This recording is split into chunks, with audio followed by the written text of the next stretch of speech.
안녕하세요. 영통 제일부동산입니다. 지난 주말에는 눈도 많이 오고 해서 지방에는 눈 피해도 많이 있었습니다. 눈도 많이 오고 사고도 있었지만 가뭄 해갈에 도움이 되었으면 합니다. 또 하나는 지난주에 윤석열 당선자께서 직무실을 용산 쪽으로 이동해서 직무를 보시겠다 그래서 지금까지 떠들썩합니다. 국방부와 행정부의 의견 차이가 많이 생기는 것 같은데 잘 해결됐으면 좋겠습니다. 저는 지난번에 이어 대선 공약 내용을 계속해서 읽어보도록 하겠습니다. 지난번에는 재개발, 재건축 이런 내용들이 있었고요. 이번에는 공공임대주택과 함께 민간임대주택을 활성화하여 전월세난을 해소하겠습니다 라는 내용이 있네요. 현재는 공공임대주택은 입주자가 주거 취약계층으로 제한되면서 입주자에 대한 차별 문제가 발생하고 입주자의 주거 이동이 원활치 못한 문제가 존재했고요. 모든 임차 가구에서 공공임대주택을 제공할 수 없으므로 공공임대주택과 함께 민간임대주택의 공급 활성화가 필요하다. 그리고 문재인 정부의 지원제도 축소와 규제 강화 등 민간임대주택 정책 실패로 주택가격과 전월세 가격이 급등하자 그 책임을 민간임대사업자에게 떠넘겼다 라는 내용입니다. 정책 불신으로 인해 민간임대주택 시장이 크게 위축되었다 라고 하네요.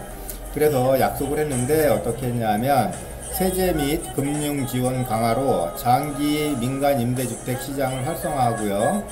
공공택지에서 민간에 배정된 택지 물량의 일부를 민간 임대주택으로 배정할 예정이고요.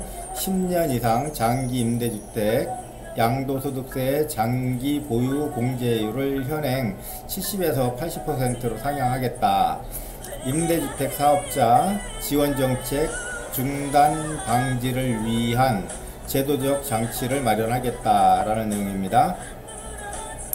계층 혼합을 위해 민간 임대주택 일부를 취약계층에 배정하고요. 취약계층에 배정된 임대주택 임대료는 시장 가격보다 저렴하게 책정하고요. 임대사업자에게는 임대료 손실액에 대해 세제 공제를 제공하고 세제 공제를 이연할 수 있도록 지원하겠다라는 내용입니다. 네, 이렇게 되면 취약계층이 도움이 많이 되겠습니다.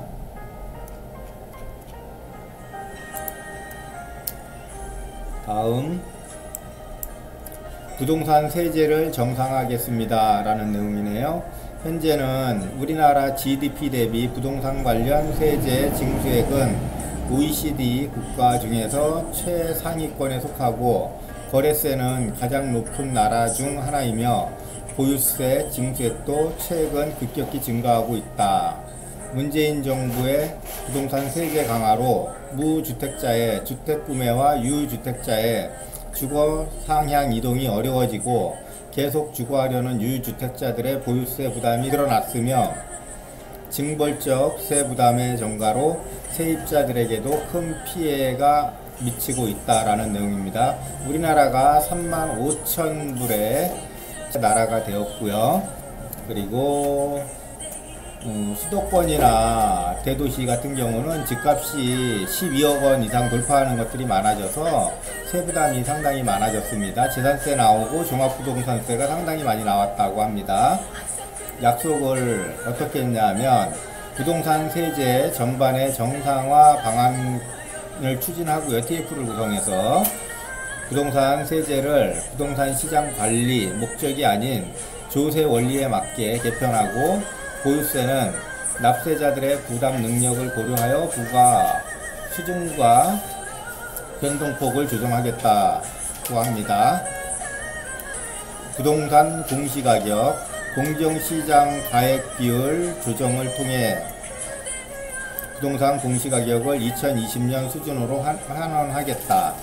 이 공정시장가액 비율이라는 거는 공시가격을 100이라고 봤을 때 공시가격의 85%만 받고 90%만 받고 95% 받고 이렇게 계속 5%씩 인상을 시켰었는데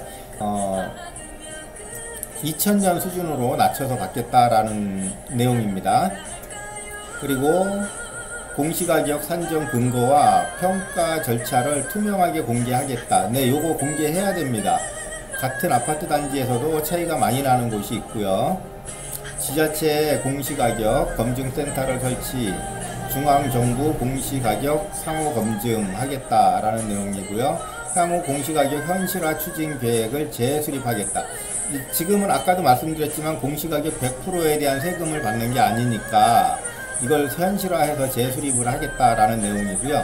공시가격을 낮춰주면 세금은 줄어들겠지만 자산가치가 줄어드는 그런 것도 생길 수 있습니다. 약간 주의해야 되는 항목이라고 볼 수 있죠. 종합부동산세, 지방세인 재산세와 장기적으로 통합 추진할 거고요. 먼저도 말씀드렸지만 요거 통합 추진하는 게 좋을 수 있습니다. 똑같은 재산세 성격이라서 물론 지방세와 국세로 나눠지기는 합니다만 공정시장가액 비율 현재 95% 수준에서 동결하겠다. 100% 받지는 않겠다는 얘기죠. 1주택자 세율을 문재인 정부 출범 이전 수준으로 인하하겠다. 그러면 상한을 150%로 했는데 이걸 50%로 좀 낮춰주고요. 300%였던 세부담을 200%로 낮춰주고 이렇게 하겠다는 내용입니다. 1주택 장기 보유자에 대해 연령별 관계없이 매각 상속 시점까지 납부 2연 허용하겠다. 보유주택 호수에 따른 차등 과세를 가액 기준 과세로 전환하겠다. 네, 이것도 좋은 것 같습니다. 한 채 보유주택이 1호인데 이제 뭐 가격이 비싸서 부과된 것도 많이 있지만 가격이 낮은데 2주택 2호라서 세금이 중과된 경우도 상당히 많이 있습니다. 그래서 이거를 좀 조정을 해보겠다라는 내용이고요.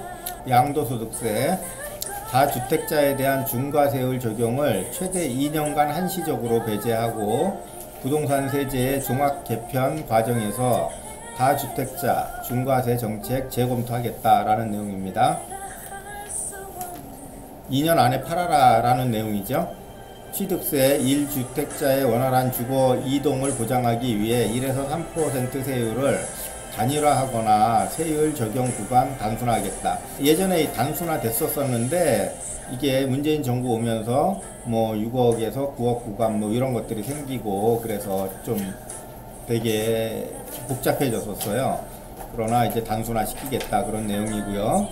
단순 누진세율을 초과 누진세율로 전환하겠다 라고 했고요. 생애 최초 주택 구입자에 대해서는 취득세 면제 또는 1% 단일화 적용하겠다라는 내용이죠.